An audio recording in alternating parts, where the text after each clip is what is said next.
Krishna Hare Ram Krishna Hare Krishna Krishna Krishna Hare Ram Hare Ram Krishna Hare Hare Ram Hare Ram Ram Hare Hare Hare Krishna Hare Krishna Krishna Hare Hare Hare Ram Ram Hare Hare Krishna Krishna Krishna Hare Hare Ram Hare Krishna Hare Krishna Krishna Hare Ram Hare Ram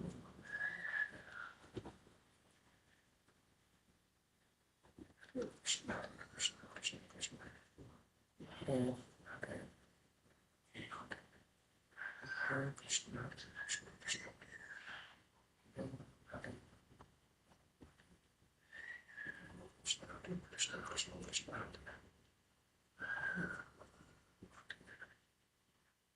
Krishna Krishna Krishna Krishna Hare Ram Hare Ram Hare Krishna Krishna Krishna Hare Ram Hare Ram Hare Krishna Krishna Krishna Hare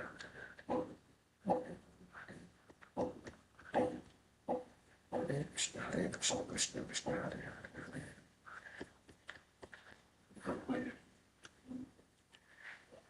Hare Krishna భక్తులందరికీ స్వాగతం.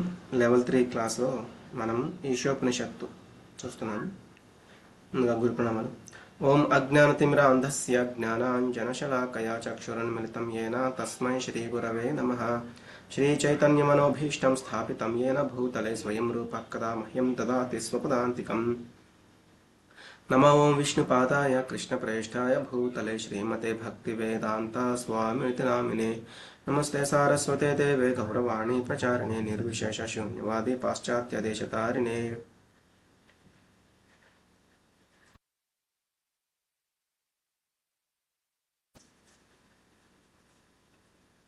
హే కృష్ణ కరుణా సింధో దీనబంధో జగత్పతే గోపేశ గోపికా కాంత రాధా కాంత నమోస్తుతే.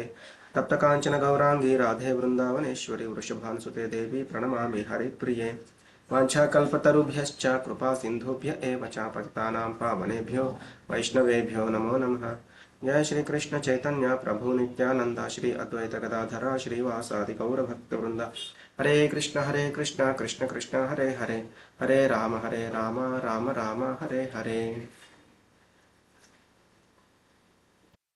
హరే కృష్ణ ప్రభుజీ ప్రణామాలు. ప్రణామాలు మాతాజీ. హరే కృష్ణ. అందరికీ ప్రణామాలు, అందరికీ ధన్యవాదాలు అటెండ్ అయినందుకు. ఈరోజు మనము నిన్న మంగళాచరణం చూసాము. ఓం పూర్ణమద పూర్ణమిదం పూర్ణాత్ పూర్ణముదచ్యతే పూర్ణస్య పూర్ణమాదాయ పూర్ణమేవావశిష్యతే. అంటే భగవంతుడి నుంచి ఎన్ని పూర్ణములు జీవులు అవ్వచ్చు, ఈ దృశ్యమాన జగత్తు అయిన ఈ భౌతిక జగత్తులు బ్రహ్మాండాలు ఎన్ని భగవాన్ నుంచి వచ్చే విస్తారాలు ఇవి ఎన్ని వచ్చినా కూడా మళ్ళీ భగవంతుడు పూర్ణుడిగానే ఉంటాడు అని నిన్న తెలుసుకున్నాము. ఈరోజు మనం మొదటి మంత్రం ఈశావాస్యమిదం సర్వం యత్కించ జగత్యాం జగత్ తేన త్యక్తేన భుంజీత మా కృతః కస్య స్విద్ధనం. ఈశావాస్యమిదం సర్వం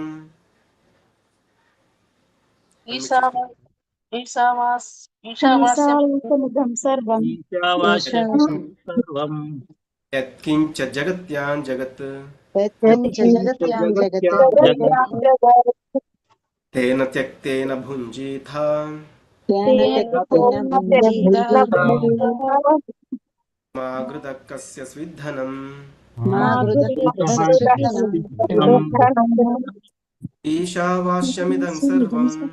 ఈశావాస్యమిదం సర్వం యత్కించ జగత్యాం జగత్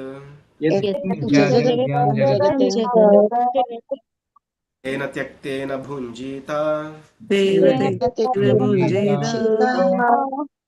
మా కృతః కస్య స్విద్ధనం.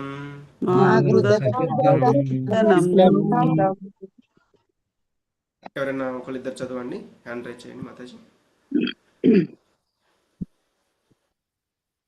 పద్మావతి మాతాజీ. హరే కృష్ణ ప్రభుజీ. హరే కృష్ణ. మొదటి మంత్రము ఈశావాస్యమిదగం సర్వం యత్కించ జగత్యాం జగత్ తేన త్యక్తేన భుంజీదా మా కృతః కస్య స్విద్ధనం. హరే కృష్ణ ప్రభుజీ. లావణ్య కుమార్ ప్రభుజీ. మొదటి మంత్రం ఈశావాస్యమిదం సర్వం యత్కించ జగత్యాం జగత్ తేన త్వక్తేన భుంజీత మా గృధః కస్య స్వద్దినం. హరే కృష్ణ ప్రభుజీ. హరే కృష్ణ. ఉమా మాతాజీ, లక్ష్మీ మాతాజీ. హరే కృష్ణ ప్రభుజీ, దండవత్ ప్రణాం. మొదటి మంత్రం ఈశావాస్యమిదం సర్వం యత్కించ జగత్యాం జగత్ తేన త్యక్తేన భుంజీధా మా గృధ కస్య స్విద్ధనం. హరే కృష్ణ ప్రభుజీ. హరే కృష్ణ. హరే కృష్ణ. హరే కృష్ణ ప్రభుజీ.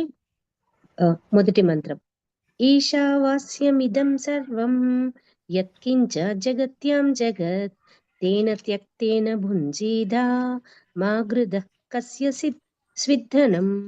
హరే కృష్ణ ప్రభుజీ. హరే కృష్ణ. హరే కృష్ణ. జ్యోత్స్న మాతాజీ, మీనింగ్స్ చదవండి. హరే కృష్ణ ప్రభు. ఈశ భగవంతుని చేత అవశ్యం నియమింపబడుతుంది. ఇదం సర్వం, ఇదంతా కూడా, యత్కించ, ఏదైతే, జగత్యాం, ఈ విశ్వంలో, జగత్ చేతన రూపమైనది ఉందో, తేన, అతని చేత, త్వక్తేన, కేటాయించబడిన అంశాన్ని, భుంజీత, మీరు అంగీకరించాలి, మా గృధః, స్వీకరింపరాదు, కస్య స్విత్, ఏ ఇతరుని యొక్క, ధనం, సంపదను. ఇక్కడ చదవన ప్రభుజీ. ఈ విశ్వంలో గల చేతనాచేతన వస్తువులన్నీ భగవంతునికే చెంది ఆయన చేతనే నియమించబడుతున్నాయి. అందుచేత మానవుడు తన కొరకే కేటాయించబడిన వాటిని, తనకు కావలసిన వస్తువులను మాత్రమే తీసుకోవాలి. ఎవరూ కూడా ఇతరుల వస్తువుల్ని స్వీకరించకూడదు. అవి ఎవరికి చెందినవో తెలుసుకొని ఉండాలి. ధన్యవాదాలు మాతాజీ. హరే కృష్ణ. ధన్యవాదాలు ప్రభుజీ. ఈశ అంటే భగవంతుని చేత, ఆవాస్యం అంటే నియమింపబడుతుంది, ఇదం సర్వం, ఇదంతా కూడా, యత్కించ, ఏదైతే, జగత్యాం, ఈ విశ్వంలో, జగత్ చేతనాచేతన రూపమైనది ఉందో, తేన, అతని చేత, త్యక్తేన, కేటాయించబడిన అంశాన్ని, భుంజీతాహ, మీరు అంగీకరించాలి, మా గృధః, స్వీకరింపరాదు, కస్య స్విత్, ఏ ఇతరుని యొక్క ధనం, సంపదను. ఈ విశ్వంలోని గల చేతనాచేతన వస్తువులన్నీ కూడా భగవంతునికి చెంది ఉన్నాయి. ఆయన చేతనే ఇవి అన్నీ కూడా నియమించబడుతున్నాయి. అందుచేత మానవుడు తన కొరకే కేటాయించబడిన వాటిని, అలాగే తనకు కావలసిన వస్తువులను మాత్రమే తీసుకోవాలి. ఎవరు కూడా ఇతరుల వస్తువులను స్వీకరించకూడదు. అవి ఎవరికి చెందినవో తెలుసుకుని ఉండాలి. అంటే ఇది ఈ యొక్క ఈశోపనిషత్తులో మొదటి మంత్రం. చాలా చాలా ఇంపార్టెంట్. ఇక్కడ మీనింగ్స్లో మనం చూస్తే ఈశ అంటే ఈశ్వరుడు చేత, అంటే ఈశ్వరుడు దేనికి ఈశ్వరుడు అంటే ఈ ముల్లోకాలన్నింటికి కూడా ఆయనే అధిపతి. చర అచర జీవులు ఇటువంటివి మాత్రమే కాదు, స్థావర జంగమాలు, ఇలా అంటే ప్రతి ఒక్కటి కూడా భగవంతుడి చేతనే సృష్టించబడ్డాయి. అలాగే భక్తులు ఎవరైతే ఉన్నారో వారు కాకుండా మిగిలిన వాళ్ళు ఏం చేస్తూ ఉంటారు, ధనాన్ని సంపాదించడానికి ప్రయత్నం చేస్తూ ఉంటారు. ఎందుకు? కుటుంబం కోసం, అలాగే తల్లిదండ్రుల కోసం, పిల్లల కోసం. కానీ ఇదంతా సంపాదించి మరి వాళ్ళు కనుక వాళ్ళ యొక్క పోషణ కోసం ఇవ్వడం లేదు అంటే అది పాపం అవుతుంది. దానివల్ల వాళ్ళకి నరకలోకాలు అనేవి వస్తాయని తెలుసుకోవచ్చు. అలాగే ఏదైతే ఇప్పుడు మనం సంపాదించిన ఈ ధనమంతా కూడా పిల్లలు, అలాగే కుటుంబ సభ్యులు వాళ్ళ కోసం ఖర్చు చేయకపోతే వాళ్ళకి, అంటే ఎవరైతే సంపాదిస్తున్నారో వాళ్ళకి అది పాపం అనేది అవుతుంది. అలాగే వీళ్ళు కూడా దాన్ని అనవసరమైన ఖర్చులకి, అనవసరమైన వాటికి యూజ్ చేస్తూ వాటిని కనుక పాడు చేస్తూ ఉంటే వాళ్ళు కూడా శిక్షార్హులే, అంటే వాళ్ళు కూడా ఆ యొక్క పాపం చేసిన వాళ్ళే అవుతారు. ఎందుకు పాపం అంటే అది భగవంతునికి చెందింది. భగవంతుడు మనకి అవసరమైనంత వరకు ఇస్తాడు. ముఖ్యంగా అన్నిటికీ, అన్ని జీవరాశులకి కూడా 84 లక్షల జీవరాశులు ఏవైతే ఉన్నాయో వాటన్నిటికీ కూడా అందరికీ ఏమేమి అవసరమో అవన్నీ కూడా ఇవ్వబడ్డాయి. అందుకే చెప్తారు, ఒక పెద్ద తిమింగలం నుంచి మొదలు పెట్టుకుంటే చిన్న చీమ వరకు కూడా వాటికి కావాల్సినవన్నీ కూడా భగవంతుడు అని వాటికి ఇవిచ్చి ఉన్నాడు అని. అవి సరిపోవు అని ఇతరులకు ఏవైతే ఇవ్వబడ్డాయో వాటిని మనం దొంగిలించాలి అని చూస్తే అది లోభం అనమాట. అది పెద్ద తప్పు.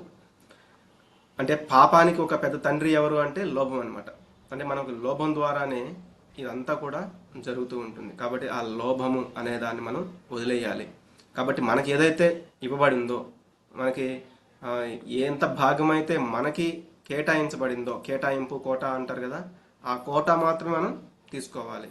ఇతరులకి ఏదైతే ఇవ్వబడిందో మనం దాన్ని తెలుసుకుని వాళ్ళకి అది వదిలేయాలి. అంతేగాని మనమే అంతా భోగించాలి, అంతా మనమే కబ్జా చేయాలి అనేలాగా ఉండకూడదు అనేది ముఖ్యమైన సారాంశము. శైలజ మాతాజీ, హరే కృష్ణ. భాష్యం చదవండి. భాష్యం.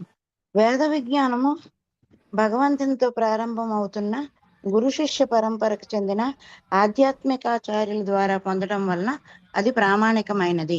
వేద విజ్ఞానం యొక్క మొదటి పదము భగవంతుని చేతనే చెప్పబడినది. వేద విజ్ఞానం దివ్యమూలం నుండియే స్వీకరింపబడుచుండును. భగవంతుని చేత చెప్పబడిన పదాలు అపౌరుషేయాలు అనబడతాయి. అంటే అవి భౌతిక వ్యక్తుల చేత చెప్పబడినవి కావు. భౌతిక ప్రపంచంలో నివసించే జీవుల్లో 4 లోపాలు ఉంటాయి. ఒకటి, అతడు ఒక్క నిమిషం. హరే కృష్ణ. హరే కృష్ణ. ఇక్కడ మనకి ముఖ్యంగా వేద విజ్ఞానం ఇది ఎక్కడి నుంచి మొదలవుతుందంటే భగవంతుడి నుంచి ప్రారంభమయ్యి గురు శిష్య పరంపర ద్వారా, ఆధ్యాత్మిక ఆచారాల ద్వారా మనం దాన్ని పొందుతాము. అది నిజమైన ప్రామాణికమైనది. మనం ఉపోద్ఘాతంలో కూడా చూసాము, మొదటి మంత్రంలో కూడా చూసాము. ప్రభుపాదుల వారు ఎక్కువగా వేదాల గురించి నొక్కి మనకి చెప్తున్నారు. ఎందుకు అంటే ఇది పాశ్చాత్యుల కోసం వివరించబడింది.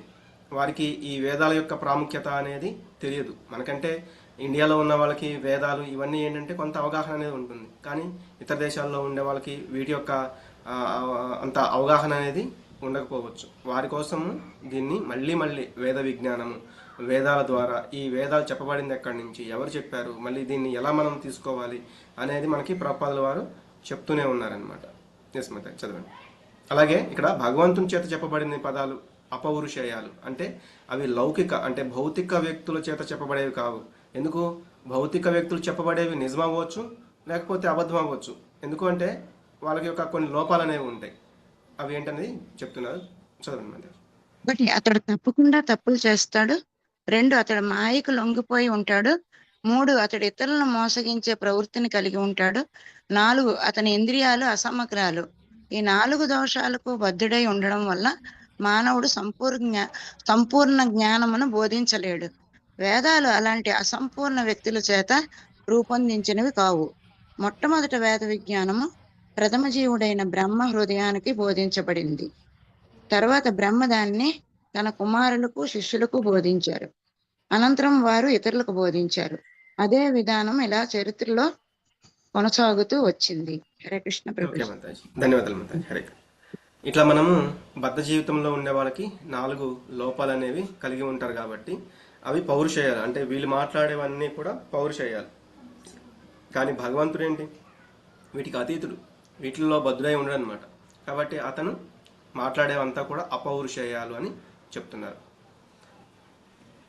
అలాగే మొట్టమొదట ఈ వేద విజ్ఞానం ప్రథమ జీవుడైన బ్రహ్మ హృదయానికి బోధించబడింది. మనం శ్రీమద్ భాగవతంలో చూస్తే మొదటి శ్లోకమే అనమాట. మొదటి స్కందంలో మొదటి శ్లోకంలోనే చెప్తారు, జన్మాద్యస్య యతోన్మయాది తరతః చార్దేష్వభిఘ్నస్వరాట్ తేనే బ్రహ్మ హృదయ ఆది కవయే ముహ్యంతి యత్సూరయః. అంటే ఆ పరతత్వం ఏదైతే ఉందో, ఈ యొక్క భగవంతుడు ఎవరైతే ఉన్నారో, ఆ వ్యక్తమయ్యే ఆ విశ్వంలో సృష్టి స్థితి లయాలన్నింటికి కారణం ఆయనే అనమాట. కాబట్టి అటువంటి శ్రీకృష్ణ భగవాను నేను ధ్యానిస్తున్నాను. అలాగే ప్రత్యక్షంగా అయినా పరోక్షంగా అయినా సర్వ సృష్టిల జ్ఞానమును ఆయనే కలిగి ఉన్నాడు. కాబట్టి తనకు పరమైన కారణము వేరొకటి లేనందున అతడు స్వతంత్రుడై ఉన్నాడు అనమాట. కాబట్టి అతడు ఏం చేశాడు? తేనే బ్రహ్మ హృదయ ఆది కవయే. తేనే బ్రహ్మ అంటే ఆయన ఇచ్చారు ఆ వేద జ్ఞానాన్ని. ఎవరికి? ఆది జీవి ఎవరు? బ్రహ్మ. ఆ బ్రహ్మ హృదయంలో బోధించారు, దాన్ని తెలియజేశారు. తర్వాత బ్రహ్మ ఏంటి? దానిని తన కుమారులకి, శిష్యులకి బోధించాడు. అనంతరం వాళ్ళు ఇతరులకు బోధించారు. అదేవిధంగా అలా చరిత్రలో అది కొనసాగుతూ వచ్చింది. మాధవి మాతాజీ, హరే కృష్ణ. భగవంతుడు పూర్ణం అనగా సర్వ సంపూర్ణుడు అవడం చేత ప్రకృతి శాసనాలకు అధీనుడై ఉండే అవకాశం లేదు. జీవులు, నిర్జీవ పదార్థాలు అన్నీ కూడా ప్రకృతి శాసనాల చేతనే నియమించబడుతున్నాయి. అంటే అవన్నీ భగవంతుని శక్తి చేతనే నియమించబడుతున్నాయి. శ్రీ ఈశోపనిషత్తు యజుర్వేదంలోని భాగము. అందుచేత విశ్వంలో గల సమస్త వస్తువులకు సంబంధించిన అధికారిని గురించిన వృత్తాంతమంతా ఇందులో ఉంది. హరే కృష్ణ ప్రభు. చదవండి మాతాజీ. భగవానుడే సర్వ నియామకుడని భగవద్గీతలో 7వ అధ్యాయంలో ధృవీకరింపబడింది. అక్కడ అపర ప్రకృతులు వర్ణించబడ్డాయి. భగవద్గీత 7.4 and 5 ప్రకృతి అంశాలంటే భూమి, అగ్ని, జలము, వాయువు, ఆకాశము, మనస్సు, బుద్ధి, అహంకారము భగవంతుని అపర ప్రకృతికి అంటే భౌతిక ప్రకృతికి సంబంధించినవి. జీవుడు, ప్రాణశక్తి భగవంతుని ఉన్నత శక్తికి అంటే పరా ప్రకృతికి సంబంధించినవి. ఈ విధంగా 2 శక్తులు భగవంతుని నుండి ఉద్భవించినవి కావడం చేతనే లోకములో గల సర్వ వస్తువులకు అధిపతి ఆయనే అవుతున్నాడు. పరాప్రకృతికో అపరా ప్రకృతికో సంబంధించని వస్తువేది ప్రపంచంలో లేదు. అందుచేత సర్వం ఆ పరమ పురుషుని సొత్తే. హరే కృష్ణ. ఈ పరాప్రకృతికి కానీ లేకపోతే అపరాప్రకృతికి సంబంధించిన వస్తువేది ప్రపంచంలో లేదు. ఆ 24 మూలకాలు అలాగే జీవులు అనమాట. వీటికి మించింది కానీ అంటే వీటిల్లో కాకుండా ఇంకా వేరేగా ఏది ఉండదు. మరి అపరాప్రకృతి అయినా పరాప్రకృతి అయినా నాదే అని భగవంతుడు భగవద్గీతలో చెప్పారనమాట. కాబట్టి మనం ఆ భగవంతుని యొక్క శక్తులము, అంతేగాని మనం భగవంతుని కంటే మించిన వాళ్ళము కాదు. కాబట్టి మనకి ఈ పరాప్రకృతి అపరాప్రకృతి సంబంధించిన శ్లోకాలు 7వ అధ్యాయం 4, 5 శ్లోకాలు ఎవరికైనా చూడకుండా వచ్చా? చెప్తారా ఎవరైనా? హరే కృష్ణ ప్రభుజీ. హరే కృష్ణ మాతాజీ. 7వ భగవద్గీత యథాతథము 7వ అధ్యాయము 4వ శ్లోకం.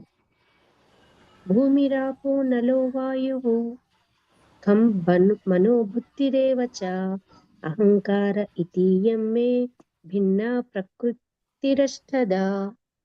కాబట్టి ఈ 8 ఏవైతే ఉన్నాయో అవి భగవంతుని యొక్క న్యూన శక్తి అనమాట. ఓకే, నెక్స్ట్ శ్లోకం 5వ శ్లోకం. ఇంకెవరైనా? అపరేయమితస్త్వన్యం. ఓకే, లక్ష్మీమాతాజీ మీరు చెప్తారా? వచ్చా మీకు?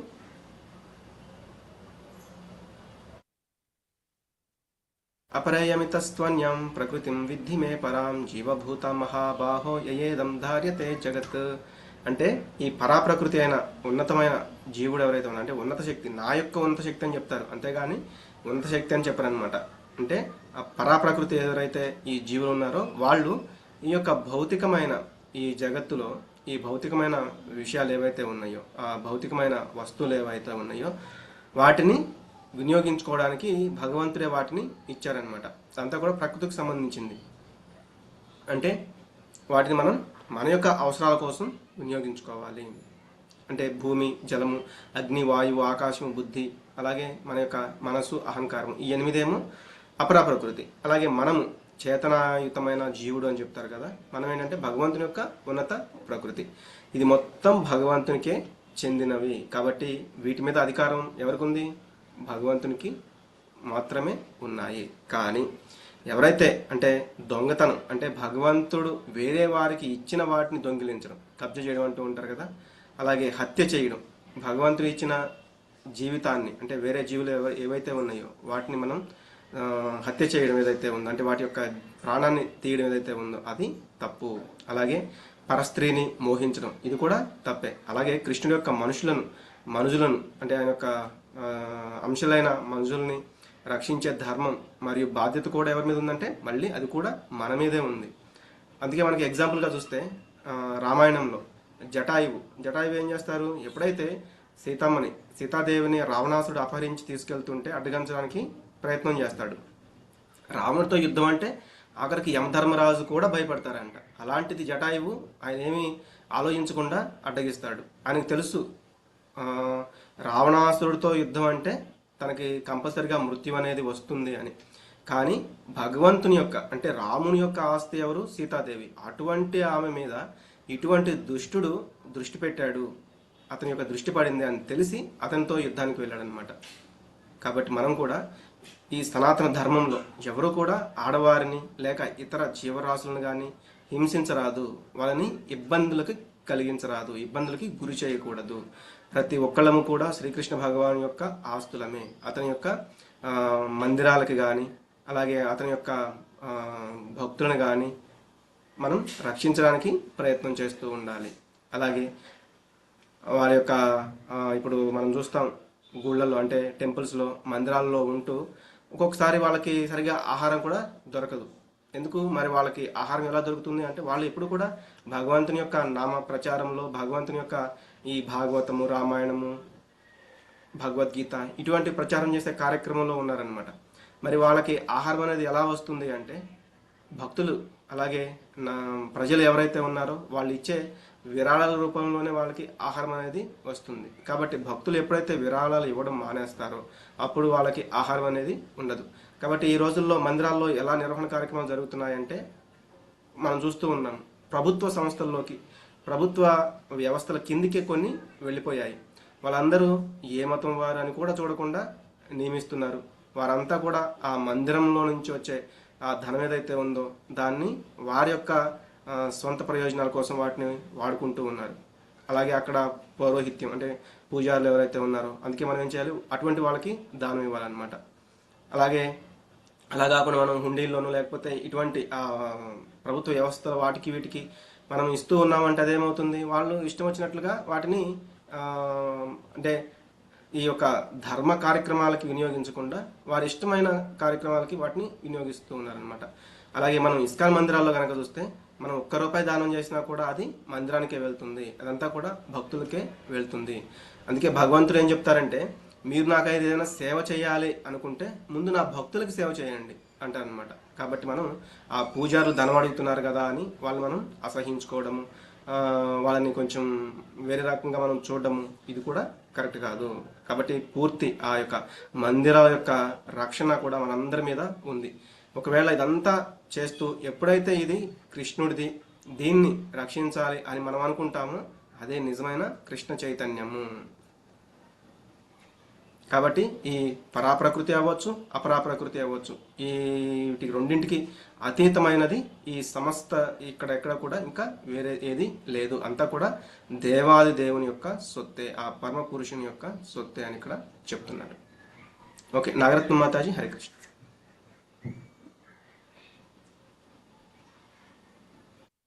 హరే కృష్ణ. హరే కృష్ణ ప్రభుజీ. పిలిచారా ప్రభుజీ? హరే కృష్ణ. చదవండి మాతాజీ. పరమ పురుషుడు దేవాది దేవుడు, మొదటి మంత్రం. పరమ పురుషుడు దేవాది దేవుడు, సంపూర్ణ పురుషుడు, తన వివిధ శక్తుల చేత సర్వాన్ని సరిదిద్దడానికి అతనికి సమగ్రం సంపూర్ణమైన మేధాశక్తి కలదు. తరచుగా పరమ పురుషుణ్ణి అగ్నితోనూ జీవ నిర్జీవ వస్తువులను అగ్ని యొక్క వేడిమితోనూ వెలుతురుతోనూ పోలుస్తూ ఉంటారు. అగ్ని తన శక్తిని వేడిమి రూపంలోనూ వెలుతురు రూపంలోనూ ప్రసరించినట్లే భగవంతుడు కూడా తన శక్తిని అనేక విధాలుగా ప్రదర్శిస్తూ ఉంటాడు. ఈ విధంగా భగవంతుడే సమస్తానికి ఈశ్వరుడు, నియంత, పోషకుడు. ఆయన సర్వజ్ఞుడు, సర్వులకు ఉపకారం చేసేవాడు. ఆయన సంపూర్ణమైన శక్తి, ఐశ్వర్యము, కీర్తి, సౌందర్యము, జ్ఞానం, వైరాగ్యం అనే ఊహించడానికి శక్యం గాని వైభవాలతో నిండి ఉంటాడు. అందుచేత ధన్యవాదాలు ప్రభుజీ. ఇక్కడ మనం చూస్తే ఈ పరమ పురుషుడు దేవాదేవుడే సంపూర్ణ పురుషుడు. మిగతావన్నీ కూడా తన శక్తుల చేతే అన్నిటినీ సరిదిద్దడానికి మిగతావన్నీ కూడా ఆ మేధాశక్తి అనేది ఉందన్నమాట. అక్కడికి మనకు అందుకే ఆ బుద్ధి ఏదైతే ఉందో అది కూడా నేనే అని చెప్పారు. శక్తులలో శక్తి అంతా కూడా నేనే అని మనకి భగవద్గీతలో కూడా భగవంతుడు చెప్పారు. అలాగే భగవంతుడు మనం అగ్నితో పోల్చాము. జీవ నిర్జీవ వస్తువులని అగ్ని యొక్క వేడితోనూ అలాగే వెలుతురుతోనూ పోలుస్తూ ఉంటారనమాట.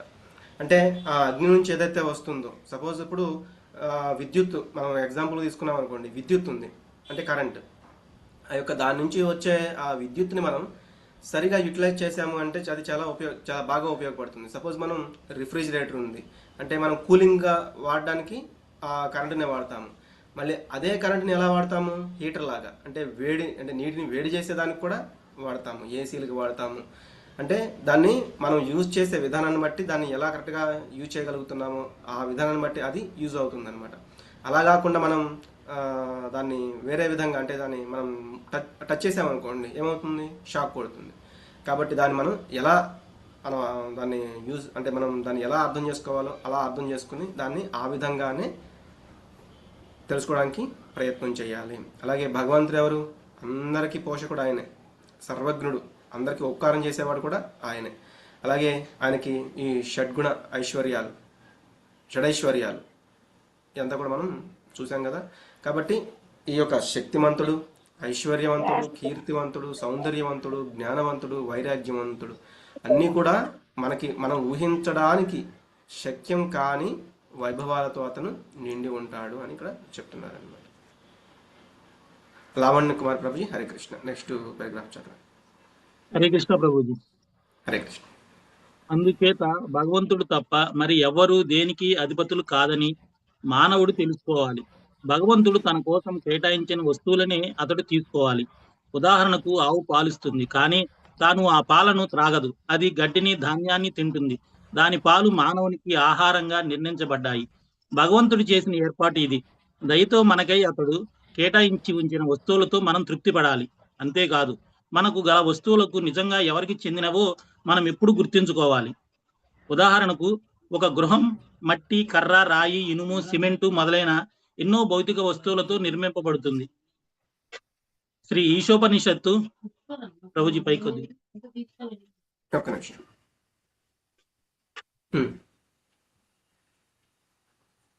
శ్రీ ఈశోపనిషత్తు ప్రకారం పరిశీలిస్తే ఈ వస్తువులలో వేటిని మనం ఉత్పత్తి చేయలేము. మనం వాటన్నింటినీ ఒక చోట చేర్చి మన పరిశ్రమ చేత అనేక రూపాలుగా రూపొందించగలము. ఒక శ్రామికుడు ఏదైనా ఒక వస్తువును నిర్మించడానికి కష్టపడి పనిచేసేంత మాత్రాన తానే దానికి యజమాని అని భావించకూడదు. ఆధునిక సంఘంలో ధనిక వర్గానికి, శ్రామిక వర్గానికి ఎప్పుడు గొప్ప. ఓకే ప్రభు, ధన్యవాదాలు ప్రభు. హరే కృష్ణ. ఇంతవరకు చూద్దాము. ఇక్కడ ఏంటంటే మనం తెలుసుకోవాలి, భగవంతుడు తప్ప అధిపతులు ఇక్కడ ఎవరు లేరు అని. భగవంతుడు మన కోసం కేటాయించిన వస్తువుని మనం తీసుకోవాలి. కాబట్టి మనం చూస్తే ఆవు పాలిస్తుంది, కానీ ఆ పాలను అవి తాగదన్నమాట. దానికి ఏదైతే ఇవ్వబడిందో ఆహారంగా అంటే గడ్డిని, ధాన్యాన్ని మాత్రమే తింటుంది. అలాగే మనకి ఏదైతే ఆహారంగా నిర్ణయించబడ్డాయో అది మాత్రం మనం తీసుకోవాలి. అంతేగాని మనకు గల వస్తువులు నిజంగా ఎవరికి చెందినవో మనం ఎప్పుడు గుర్తుంచుకోవాలి. అలాగే ఇక్కడ ఏం చెప్తున్నారు, ఇంకొక ఉదాహరణ, శ్రామికుడు నేనే యజమాని అని చెప్పుకోలేడు అనమాట. అంటే ఎవరైతే ఇదంతా ఆ ఇల్లు కట్టడానికి అంత సప్లై చేశారో, ఈ యొక్క ముడి సరుకు అంటారు కదా, ఇవంతా సరుకు ఎవరైతే ఇచ్చారో అతను కట్టించుకుంటున్నాడు. ఇతను జస్ట్ ఆ యొక్క పని అనేది చేస్తున్నాడు, ఆ శ్రమ అనేది పెడుతున్నాడు అనమాట. కాబట్టి ఇదంతా చేసిన తర్వాత నేనే కట్టాను కాబట్టి ఈ ఇల్లు నాదే అని అతను అంటానికి లేదు. ఓకే, పద్మజ మాతాజీ, హరే కృష్ణ. హరే కృష్ణ. ఆధునిక సంఘంలో ధనిక వర్గానికి, శ్రామిక వర్గానికి ఎప్పుడు గొప్ప పోరాటం జరుగుతుంది. ఈ పోరాటం అంతర్జాతీయ రూపం ధరించింది. హరే కృష్ణ ప్రభు.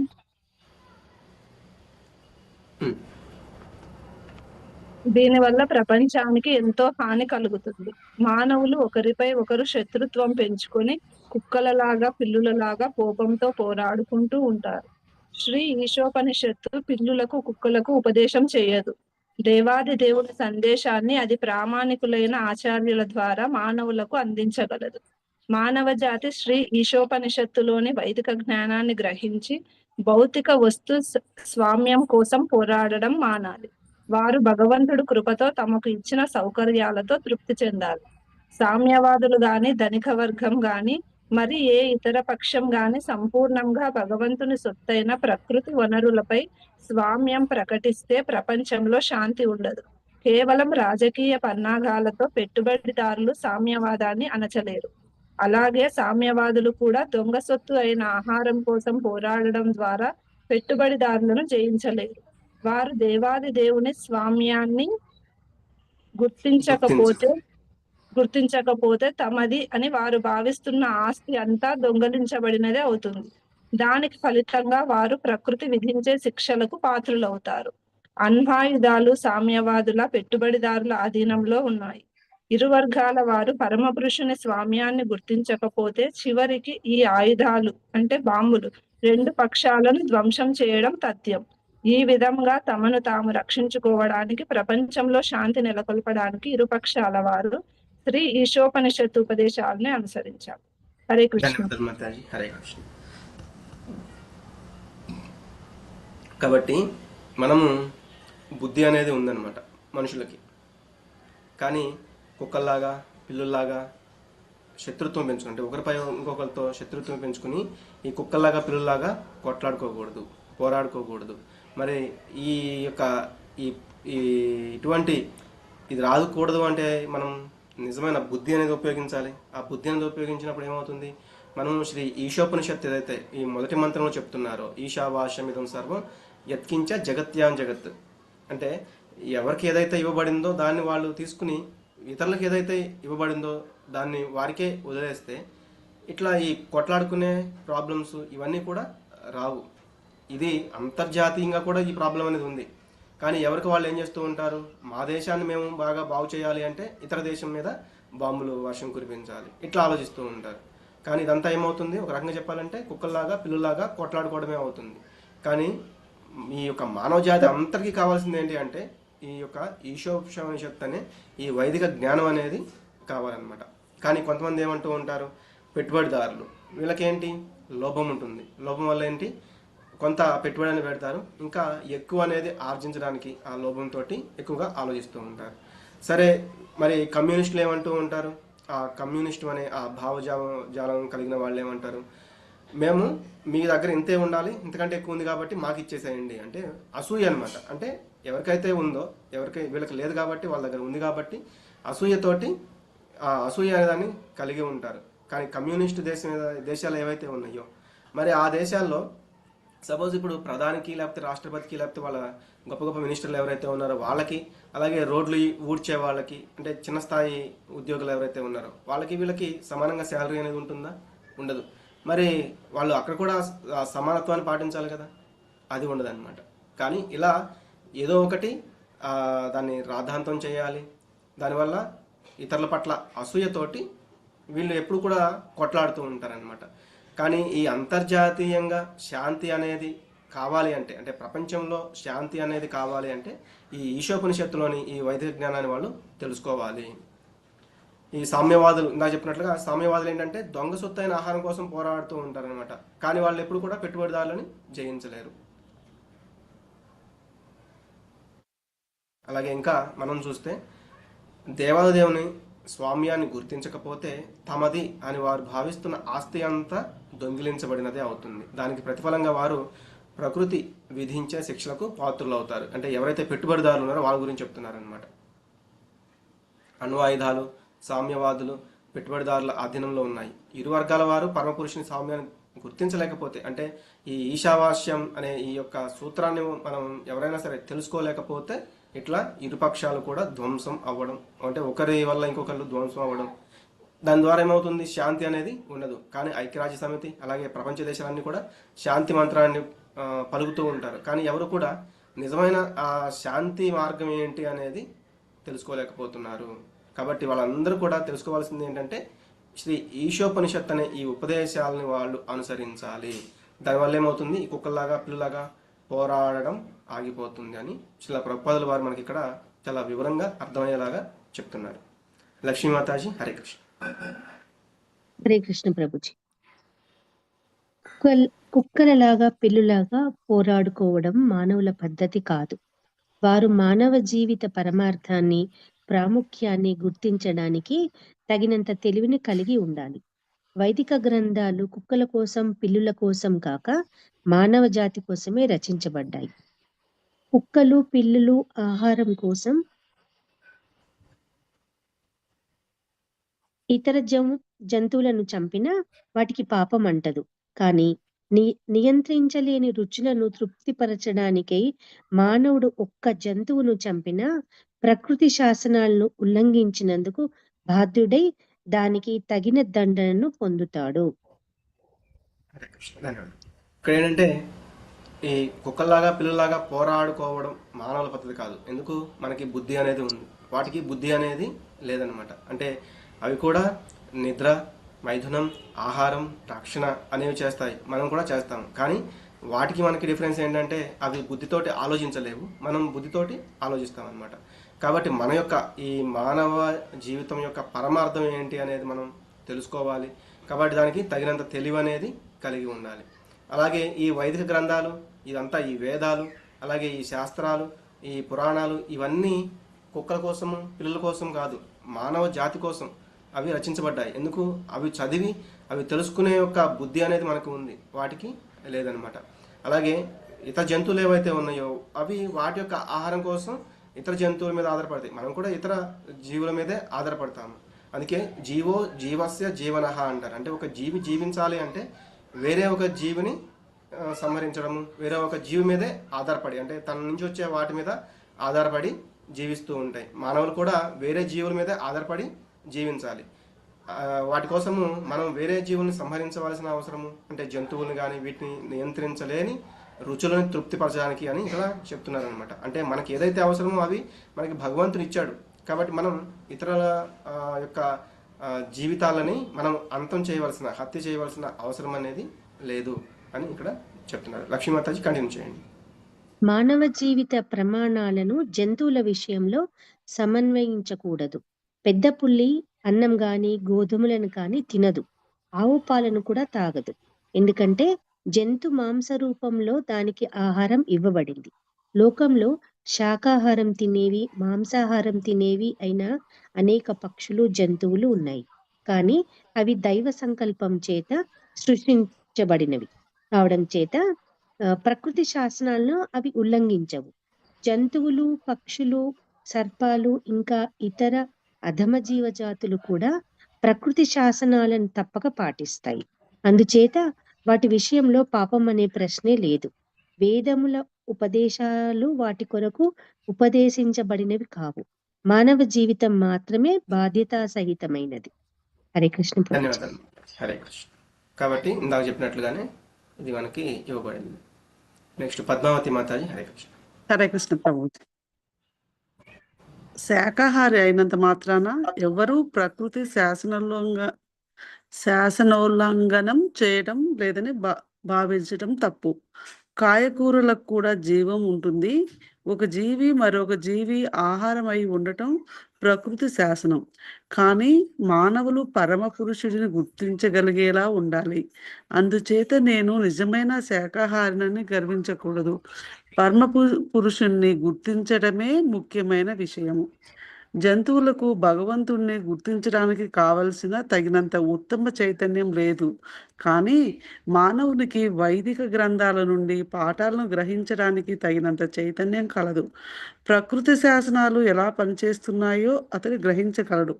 అలాంటి జ్ఞానం వల్ల అతడు లాభం పొందగలడు. మానవుడు వైదిక గ్రంథాల ఉపదేశాలను ఉపేక్షిస్తే, హరే కృష్ణ ప్రభుజీ, అతని జీవితం ఆపదలకు గురవుతుంది. అందుచేత మానవుడు పరమ పురుషుని అధికారాన్ని అంగీకరించవలసి ఉంది. అతడు భగవంతునికి భక్తుడై సమస్తాన్ని భగవంతుని సేవకే వినియోగించి భగవంతునికి అర్పించబడిన నైవేద్యం మాత్రమే స్వీకరించాలి. అలా చేయటం వలన అతడు అతని ధర్మాన్ని సరిగ్గా నిర్వహించగలుగుతాడు. శుద్ధ భక్తుల నుండి తాను శాకాహారాన్ని మాత్రమే గ్రహిస్తానని భగవంతుడు భగవద్గీత 9వ అధ్యాయం 26వ శ్లోకంలో ప్రత్యేకంగా చెప్పాడు. ఇది చదవాల ప్రభుజీ? అందుచేత మానవుడు శుద్ధ శాకాహారి అవటమే కాక భగవద్భక్తుడు కూడా అయి తన ఆహారాన్ని అంతటినీ భగవంతునికి అర్పించాలి. ప్రసాదాన్ని అనగా భగవత్కృపను స్వీకరించాలి. ఈ విధంగా ప్రవర్తించే భక్తుడు మానవ జీవిత ధర్మాన్ని తగిన విధంగా నిర్వహింపగలుగుతాడు. తమ ఆహారాన్ని భగవంతునికి అర్పించిన వారు నిజంగా పాపాన్ని అనుభవిస్తూ, అంటే భుజిస్తూ, ఆ పాప ఫలితాలైన సర్వ దుఃఖాలకు గురవుతారు. భగవద్గీత 3వ అధ్యాయము 13వ శ్లోకంలో. చెప్పండి మాతాజీ. ఏం ప్రభుజీ? 9.26 చెప్పండి మాతాజీ. పత్రం చూసి చదువుతాను ప్రభుజీ. ఓకే ఓకే చదవండి.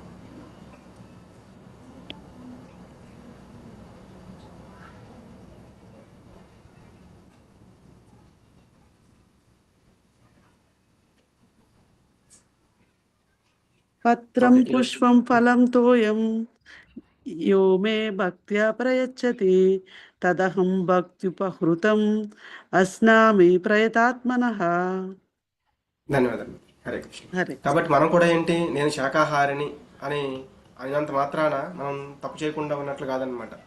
చాలామంది ఏంటంటే నేను శాకాహారాన్ని, నేను మాంసాహారిని కాదు, కాబట్టి నాకు ఏమీ శిక్ష అనేది ఉండదు అని అనుకోవడం అది తప్పు అనమాట. ఎందుకంటే ఆ కాయగూరలు, ఆకుకూరలు వీటికి కూడా జీవం అనేది ఉంటుంది. ఇందా చెప్పుకున్నాం కదా, జీవస్య జీవనః.